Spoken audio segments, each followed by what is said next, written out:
Tenemos aquí mirada crítica, les decía los comentarios de los presidentes, las presidentas también, pues rescatamos algunos, ¿no? Para ya no hacerles el rollo así más largo. De los que nos parecieron interesantes, por supuesto, pues el de México, ¿no? Que recordemos que hubo muchas críticas, sobre todo pues del lado de la oposición, por no haber acudido, ¿no? Casi así como aquella fábula de ahí viene el lobo feroz, por cómo se atreve a no ir a una cumbre de este tipo, es pues irresponsable, que no tiene cerebro, bueno, le han dicho de todo, ¿no? Yo creo, en mi opinión personal, y asumo que estuvo bien, me parece correcta la forma que lo hizo, ¿no? Sobre todo, insisto, poniendo a debate, pues un punto que ya hacía falta, ¿no? Ya hacía falta que Estados Unidos diga quién sí, quién no, como si fueran, pues prácticamente los hermanitos menores de Estados Unidos, los hijitos, y pues creo que no debería de ser así, ¿no?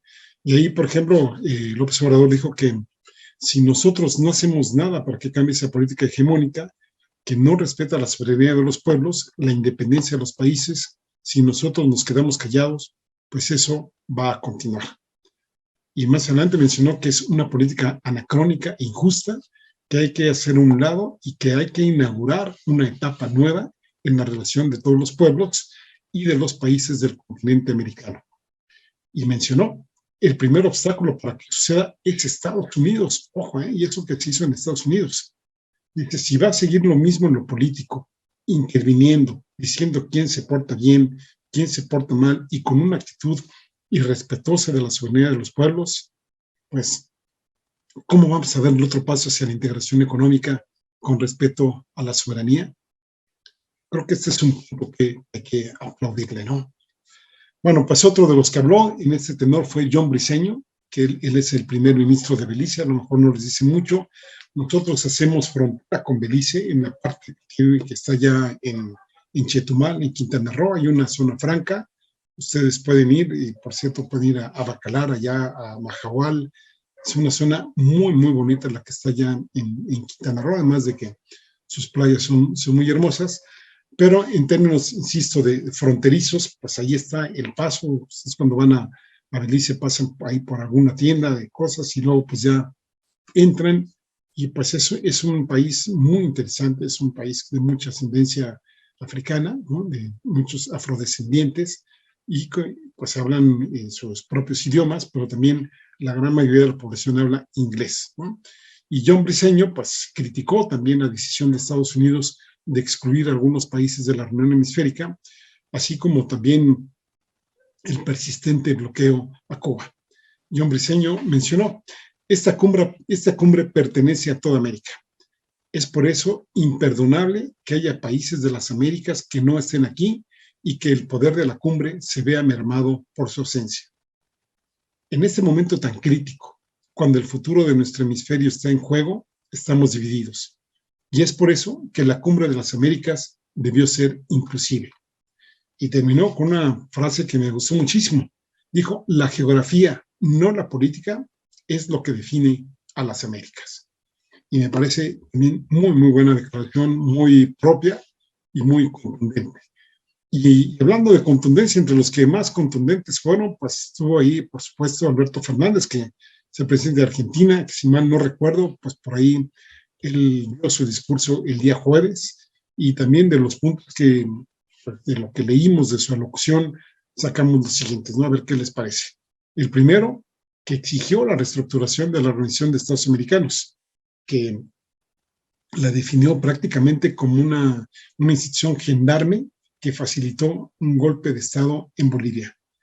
Y mencionó el presidente Fernández, la OEA, si quiere ser respetada y volver a ser plataforma política regional para la cual fue creada, recordemos que fue creada para la integración de los pueblos americanos, dijo Fernández, debe ser reestructurada, removiendo de inmediato, subrayen ustedes el de inmediato, a quienes la conducen. Órale, habrá sentido por ahí Almagro cuando mencionó a su presidente Fernández, pues ya sabemos que los dos hablan el mismo idioma, ojalá le haya llegado a la médula y ojalá tenga bueno, ya saben que debe tener, y que renuncie, porque me parece que es un elemento, pues nuevamente haciendo comparaciones con todas por personas guardadas, creo que Alito es a la alianza o al PRI lo que Almagro es a la OEA, ¿no? Bueno, un segundo punto de Alberto Fernández, la crítica al bloqueo a Cuba de hace más de 6 décadas. Y también mencionó que por ahí Venezuela ya estaba pasando por una situación similar de bloqueo. También el rechazo a la intromisión en el Banco Interamericano de Desarrollo. Esto es bien importante. El Banco Interamericano de Desarrollo, como su nombre lo indica, es una institución que pues, da préstamos y mueve el dinero por muchos lados, pero se caracteriza por dar en grandes cantidades de dinero a gobiernos. Presta dinero a gobiernos y luego les cobra, pues no, créanme que no como hermanita de la caridad, es un negocio, y así habrá que entenderlo, pero además no solo son los intereses en términos económicos, en términos de divisas, en términos de dinero, sino también en términos políticos. Aquí en México lo hemos sufrido.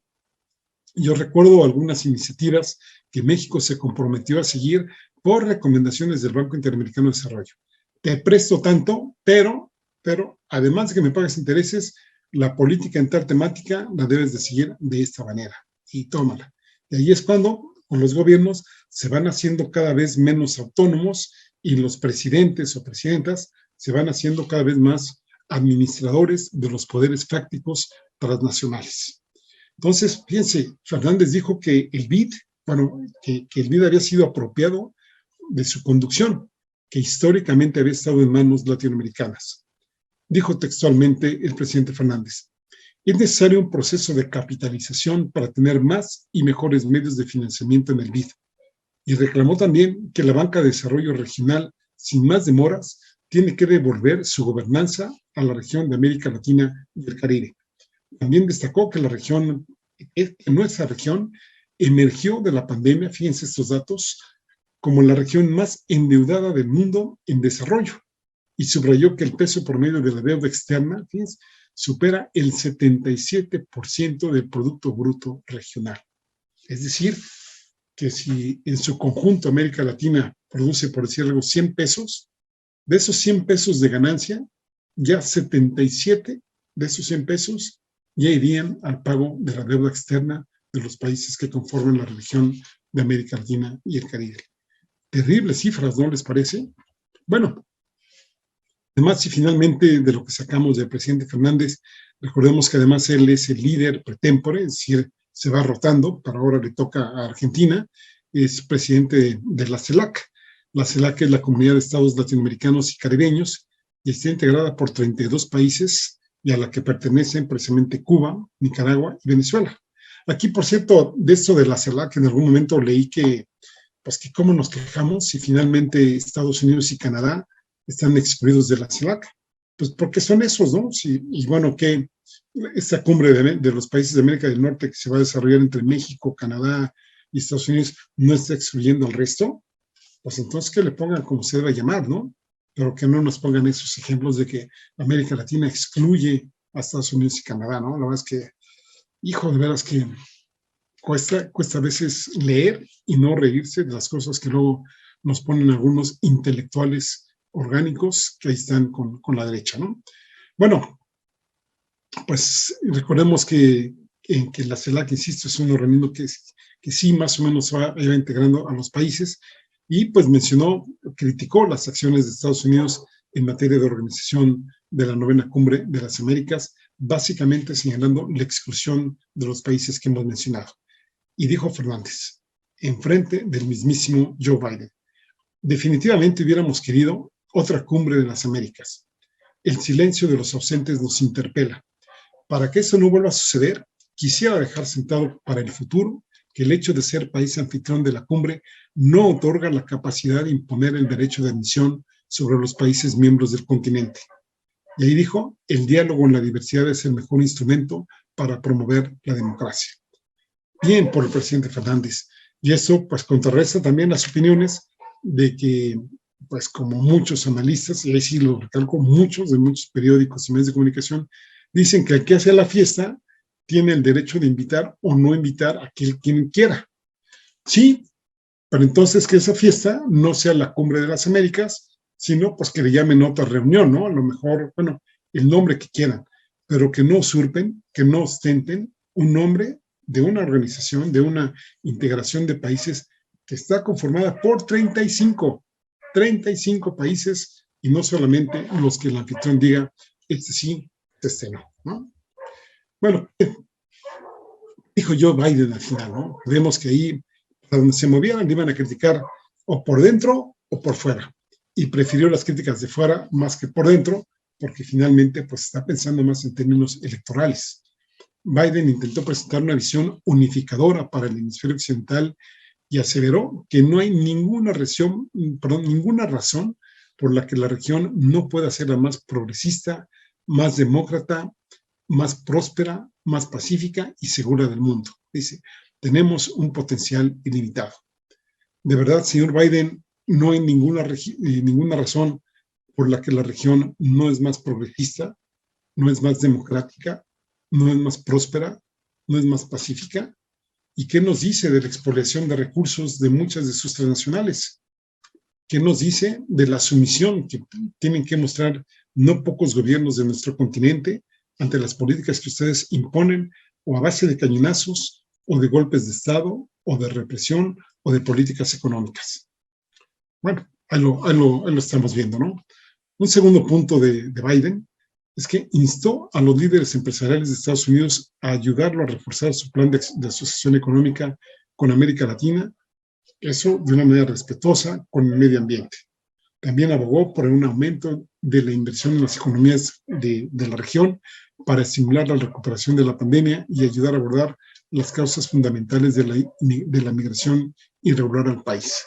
Señor Biden, ¿de verdad que la migración empezó con la pandemia? ¿O de verdad que la migración viene de muchos años atrás por la excesiva concentración de la riqueza que se tiene en nuestros continentes? ¿Por qué a los países menos desarrollados de nuestro continente les llaman países bananeros? Ojalá ustedes puedan buscar ahora sí que en internet, por qué a nuestros países, a varios países de Centroamérica, en concreto del Caribe, se les llama países bananeros. Ahí van a encontrar la respuesta de muchas cosas que estamos viendo ahorita, y ya no me meto en eso porque, pues, para no cansarlos más. Pero sí es importante, porque de ahí vienen muchas de las cosas que estamos viendo actualmente. ¿Qué diría como conclusión de todo este chorizo que ya me aventé durante un buen rato? Bueno, pues yo creo que estuvo muy bien que se cuestionara la medieval política exterior de Estados Unidos, su pretensión de seguir siendo la potencia hegemónica e injerencista, y qué bien que se haya exigido respeto, a la soberanía de las naciones del continente. Mucha retórica de igualdad, de soberanía, de respeto y de democracia, pero en los hechos Estados Unidos viola todo esto de manera cotidiana y de manera rotunda. Curiosamente, en el logotipo del encuentro regional están incluidos ahora sí que las banderas de Cuba, Venezuela y Nicaragua, países que no fueron invitados por este anfitrión. Hay quien habla de que de los países que no acudieron perdieron una gran oportunidad económica por las posibles inversiones perdidas. Ahí, por ejemplo, recuerdo haber leído la columna de Andrés Oppenheimer, que dice que como México no pudo ir, no fue, que fue un gran error, que algunos países que no llevaron a su presidente no fue nada bueno, porque dice, ahí pudieron haber puesto negocios, haber hablado con empresarios, haber cachado inversiones, etcétera. Sí, en términos económicos puede que se pierda, pero en términos políticos me parece que no se pierde, y que a la larga esas cuestiones económicas a la larga llevan a las pérdidas. No sé si ustedes recuerdan muchos textos económicos, por ejemplo, el de José Luis Ceciña Cervantes, que tiene un libro que se llama México en la órbita imperial, en donde, entre otros textos, se mencionaba que por cada peso que se invierte, por cada dólar que se invierte, en algunos sitios se llegan a perder 3. Es decir, entra 1, pero se van 3. Y esto, pues como que no. Y por supuesto, hay que replantear cómo se están dando estas inversiones. En el caso de México, hay que decirlo también, es la primera vez que un presidente no acude a este tipo de cumbres. Las respuestas estadounidenses a los reclamos y declaraciones de López Obrador fue de respetamos y entendemos. ¿Será? En los próximos meses lo sabremos, así como pues en las telenovelas, o más dicho en las radionovelas, cuando decían no se pierda el próximo capítulo de tal cosa, pues lo vamos a ver en los próximos días. Esperemos que pues, las pérdidas no sean tan significativas y que las ganancias, esas pérdidas, pues justifiquen que finalmente se haya tomado esta postura, ¿no? Bueno, pues mientras en Estados Unidos, pues ustedes podrán decir, un acto súper importante. No, no. Hay que mencionar que si pudiéramos preguntarle a, no sé, 100 estadounidenses, sería muy interesante ver cuántos se dieron cuenta, cuántos supieron de esta cumbre. Créanme que muy pocos, porque finalmente la población estadounidense pues anda metida en los precios de la gasolina, en la inflación, que es más aguda que aquí, y pues prácticamente lo que les pega más al bolsillo, incluyendo, por supuesto, los efectos secundarios que se tienen a raíz de la guerra de Ucrania. Otros resultados, así ya muy rápido, dos que podemos decir de la cumbre: el anuncio de la vicepresidenta Kamala Harris acerca de una iniciativa para combatir el cambio climático y crear empleos en el hemisferio. Kamala Harris anunció la Asociación Estados Unidos y el Caribe para atender la crisis climática 2030, que busca mejorar el financiamiento para el desarrollo en inversiones y proyectos de energía verde. El plan en el que participará, ojo, nuevamente el BID, el Banco Interamericano de Desarrollo, pondrá a disposición $50,000 millones hasta finales de 2026 para apoyar acciones climáticas ambiciosas en la región. Habría que ver la letra chiquita de estos $50,000 millones, en qué términos y en qué condiciones se va a dar.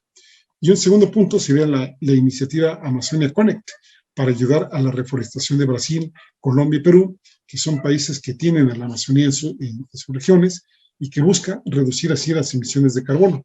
Esas iniciativas pretenden además generar empleos en la región. Lo que no nos dicen es qué iniciativa tiene Estados Unidos para dejar de ser pues, uno de los principales países contaminadores del mundo. Y no solo me refiero a los vehículos automecánicos o de combustión que nos llevan de un lugar a otro, sino también de las cuestiones de fábricas, las cuestiones industrializar, de la industria, perdón, y también, por supuesto, el modelo de consumo que se tiene en aquel país y que, querramos o no querramos, pues nos pega a nosotros porque de alguna forma nos dice qué es estar a la moda, qué es estar ya pasado de moda, qué sí debemos comprar, qué no debemos comprar, en fin, crearnos expectativas de un estatus que no necesariamente corresponde a nuestra ideología, es decir, a nuestra idiosincrasia. ¿No les parece?